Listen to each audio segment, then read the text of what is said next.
Can we really trust the Bible that it hasn't changed? And is it just a faith deal? Although that's not bad. I mean, faith is very important. Without faith, it is impossible to please God. It says in Hebrews chapter 11, verse 6, it also says, the just shall live by faith. Faith in what? Faith in what? Faith in who is what it is. It's a faith in God that He will give us His word. He is a personal God that desires to have a personal relationship. And how can you have a personal relationship without communication? And the primary way, although there's a number of ways, Job mentions them, 3 or 4, like he mentions dreams and visions and all that. But there's a number of ways that God speaks to us. But a primary way, maybe the primary way, is this book right here, as well as His Spirit speaking to us in a personal relationship. But to the law and to the testimony, it says in Isaiah chapter 8. And so, should we just believe and kind of, it's a feeling it could be of a blind faith, although it isn't a blind faith when you really see God and know God and walk with Him. And it's blind to you if you're a skeptic here and you're just like, yeah, right. And I understand that. I don't want the possibility. Is there a possibility of being duped? Yeah, absolutely. If I'm, I mean, there's other religions. I believe there's lots of deception out there and delusion. But can we really find good evidence and substantial evidence, or at least reasonable evidence that gives reasonable faith a leg to stand on, or more than one leg? There's lots of legs that you can stand on. It's very secure. And what I like to propose is what a great scholar named Daniel Wallace, in addition to many others, but I really focus on his materials. I'm not a scholar. I don't do this. I don't study this. These guys do this all day long. They study manuscripts. He collects manuscripts. And by the way, when I make manuscripts, I'm talking about copies. For those who don't know, I'm talking about copies, handwritten copies of the Bible before 1440-ish, I think it was, or something, where the printing press was made, you know. And then 1450, Gutenberg really put out a great printing press. It really was and his purpose was to take this book and put it into print form, and so he can share it with the masses. But anyway, before the printing press, it was all handwritten copies. And the fact is, you know, how do we know they haven't changed and all that?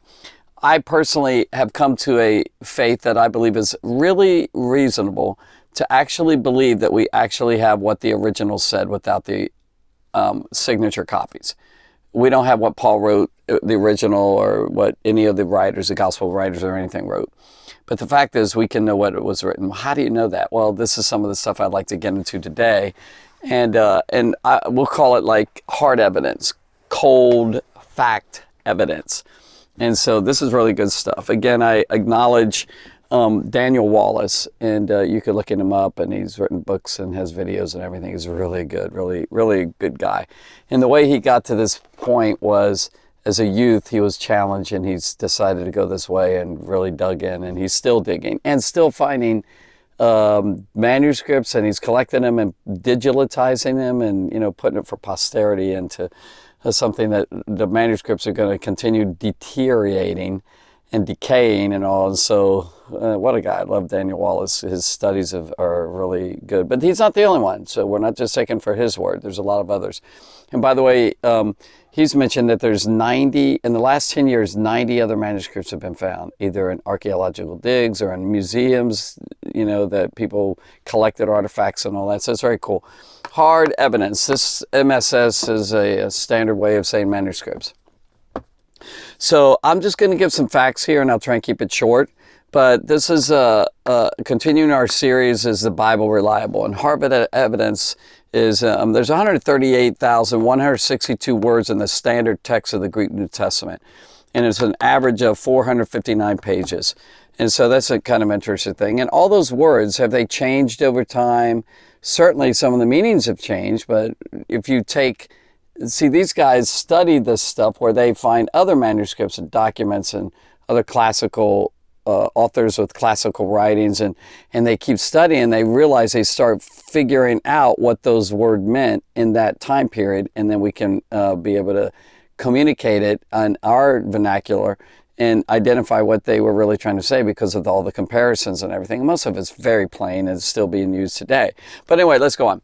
So we have an enormous amount of manuscripts. We're going to decipher that pretty much in a little while. But there's just a huge amount of manuscripts. It's just nothing compares to it. I think it's because the writers, the copyists, the scribes that, copied all these things knew how valuable this was. If this truly is the Word of God, you want to get the word out and it spread like crazy, as well as you were very careful, which we'll get into that later in other sessions or discussions. But again, this is really important to know that the enormous amount of manuscripts that we have, nothing compares to it. And we'll compare those other writers like Herodotus or whatever, his histories. And I don't have all of them, but Caesar's wars and everything, nothing's compared to the amount that we have, whether in fragmentations, there's fragments, or whole copies, which is fantastic. We have so much, it's crazy, it's so good. Hard evidence that we really do know what the Bible originally said it was written as. But anyway, now there are, and this sounds stunning in the beginning, I've heard 400,000, I've also heard 500,000, I think, from Daniel. Variants, that's things that vary, where you see, this is where people panic and go, oh my goodness, there's this, you mean the word isn't exactly the same in all the manuscripts? No, there's a lot of mistakes in those manuscripts. But later we're going to get into what those mistakes were, and I'll give you kind of a brief survey of them right now. Most of them are 75% are spelling errors.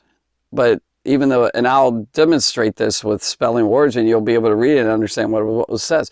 But if you have so many, and we keep collecting like 90 in the last 10 years, more and more manuscripts, including things even like the Dead Sea Scrolls of the Old Testament and everything else, you start finding, you really can tell what it meant. And I'll show you it later how I'll write a word and you can read it even though it's missing a letter, it's added an extra letter. And by the way, in those days, there were no spelling bees. They didn't really care about the spelling. I'll probably say this later in videos, but in one place in John, in one chapter within 8 verses, there's 3 times that he wrote the same word 3 different ways with 3 different spelling. But you know what it means, so 75%. So that eliminates a whole lot of problems. So you say, oh, there's so many variants. 1 in every 6.5 pages, there's a mistake. Now think about that. It's not many. You write, you have 6.5 pages, and all of a sudden there's a little mistake. And there's different ones, such as it might have omitted a word. And I'll probably repeat some of this later, but on the margin of these scribes, they reread it and say, oh, I omitted that word, and they put it off to the side.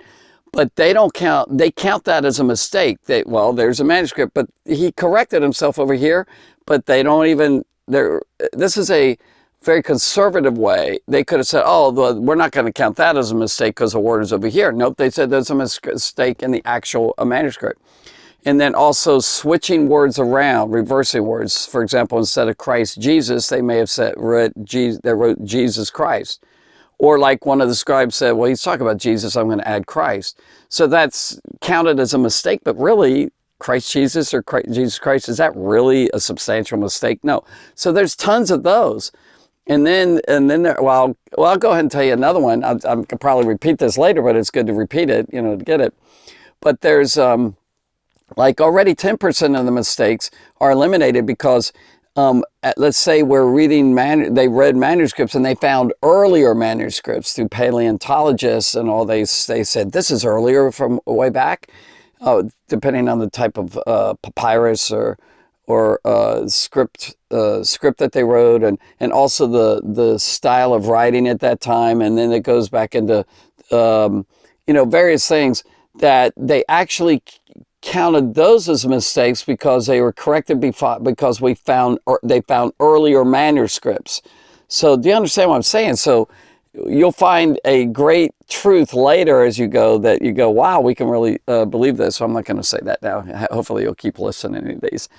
But 2.6 million pages. That's a lot of manuscript papers. One per, like I said, the variants, there's 1 per 6.5 pages. All these handwritten copies.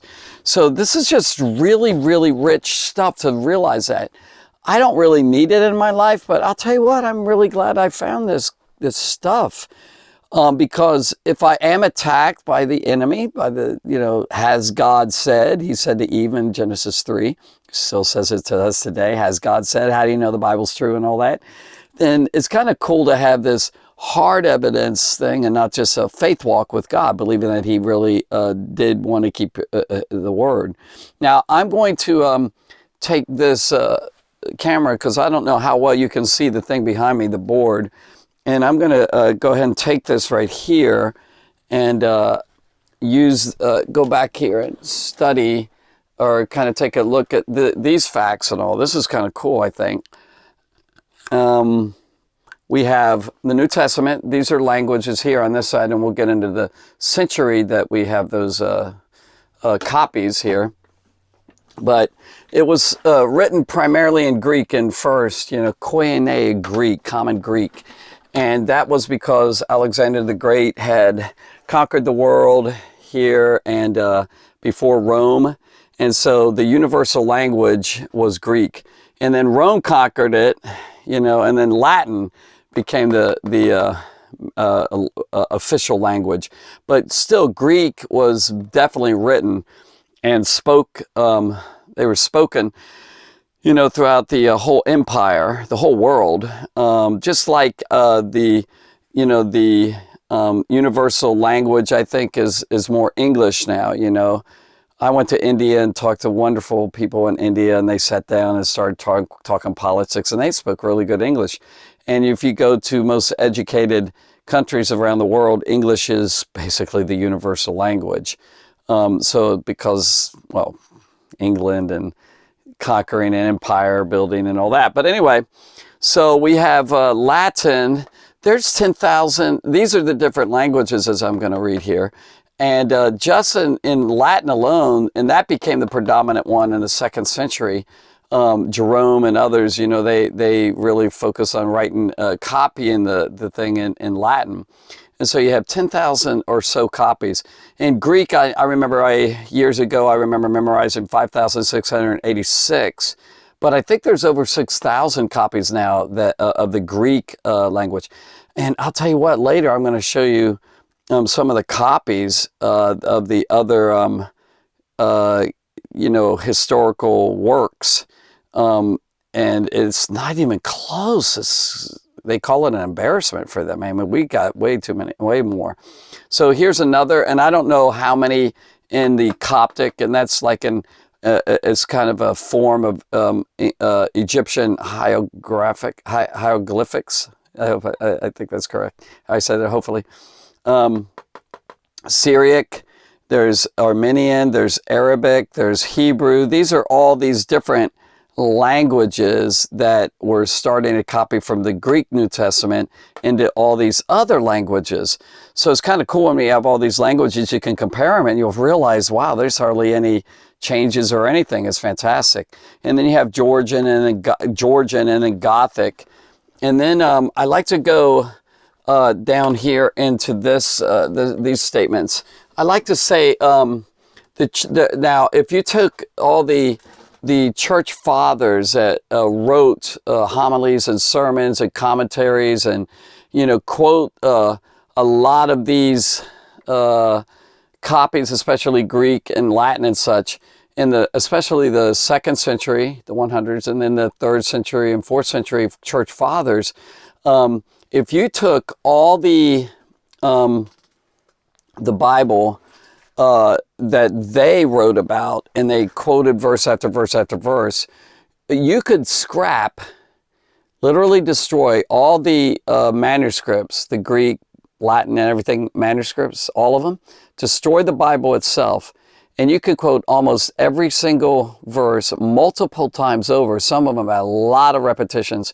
Like these are church fathers, Eusebius and even Polycarp way back there, and then there's Origen and Tertullian and all these church fathers over the centuries.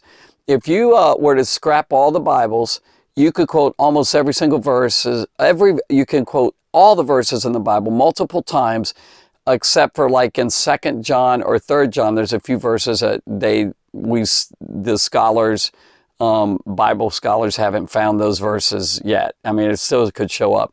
So you could put the whole Bible together. So if you're not sure if we really have the right Bible and all that, all you have to do is read the church fathers and collect all that. I mean, you can find all their writings and everything. It's just so super, really cool. All right, so we have the church fathers and their works. And then let's compare, for example, the other classical works compared to the Bible. First of all, most of them have less than 15 copies. Did you hear what I just said?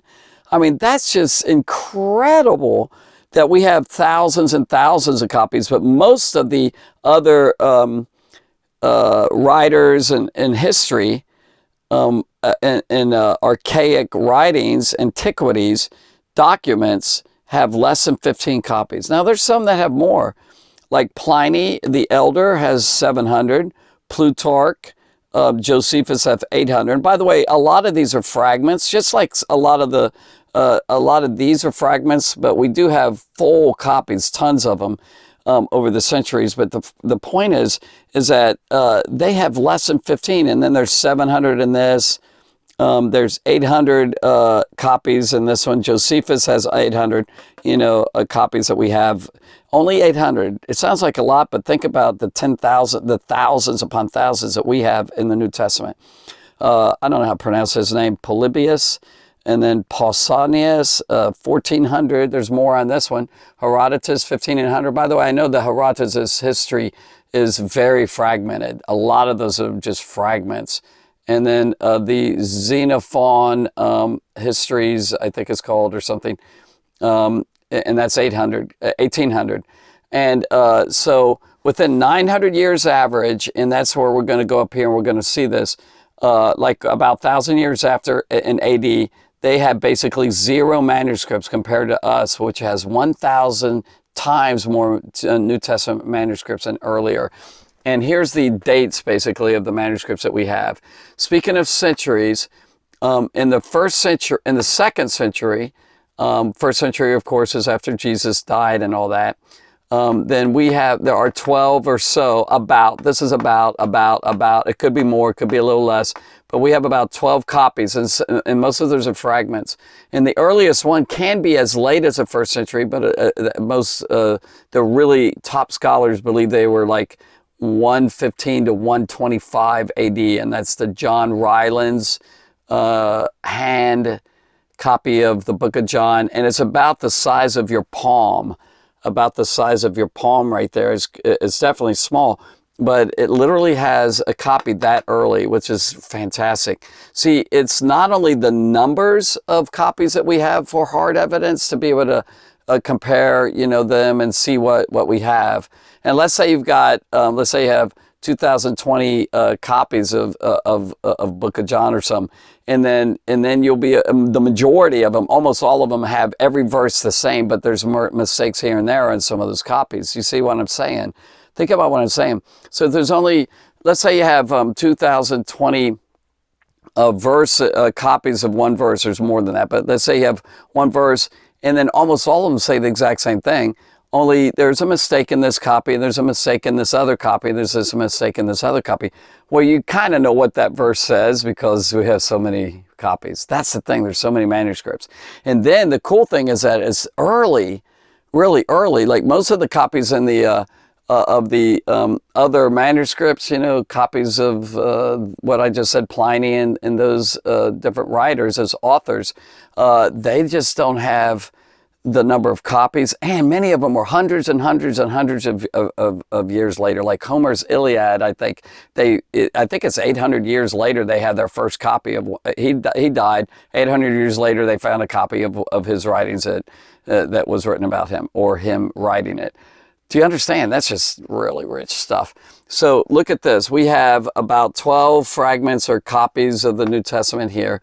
And by the 3rd century, it's not very long after, 61 copies. By the 4th century, I believe in the 3rd, or the end of 2nd or 3rd, you actually had almost a whole Bible, or New Testament. You have almost a whole New Testament, not just fragmentations already. And then you have 4th century is 121. Look how it just doubled. And then you have 179 in the 5th century copies. In the 6th century, you have 258 copies. 7th century, 302 copies. Look how it's rising almost exponentially.